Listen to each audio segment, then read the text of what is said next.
বলছি এই মনাকুণ্ডু এবং ওর সহযোগীরা যারা এখনো ঘুরে বেড়াচ্ছে, ইমিডিয়েট যেরকম মনাকুণ্ডুকে অ্যারেস্ট করা হয়েছে, ইমিডিয়েট যেন ছাড়া না হয়। আর ওর সাথে যারাও রয়েছে সব সন্ত্রাসীরা, তাদেরকে অবিলম্বে গ্রেপ্তার করতে হবে।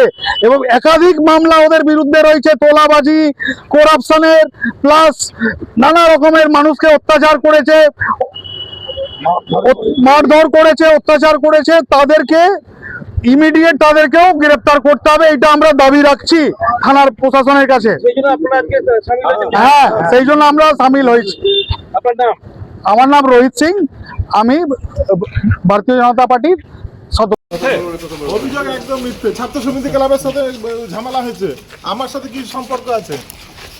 আমি একটু পিছনে এর আগেও তো অনেক অভিযোগ আছে, কোনো সন্ত্রাস এবং তোলাবাজি। অভিযোগ আমার নামে প্রমাণ হয়েছে? কোনো অভিযোগ প্রমাণ করতে পেরেছে? আমাদের শুধু আমাকে রাজনীতি স্বীকার করা হয়। আমার ঘর ভেঙে দিতে 4 বার করে ঘর ভেঙেছে বিজেপির লোকরা। আমি 3 তারিখে ঘরে 12 তারিখে ঘরে এসেছি। আমি কোনো ঝামেলাতে ছিলামই না। ক্লাবের ঝামেলা, আমি বাড়িতে নাই 3 তারিখ থেকে আমাকে আপনি নাকি তোলাবাজি করতেন এলাকাতে।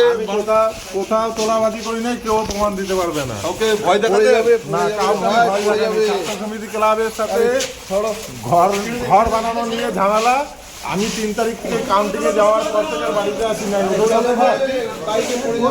আমাকে এবার ছবিটা করতে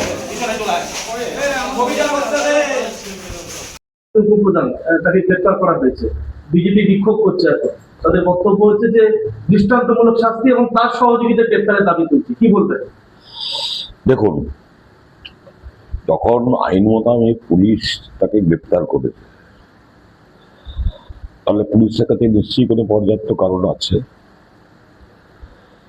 আমি যতদূর জানি, আইনগত দিক থেকে বিরুদ্ধে যতগুলো মামলা ছিল, সব মামলাগুলোতেই জামিন নিয়েছে।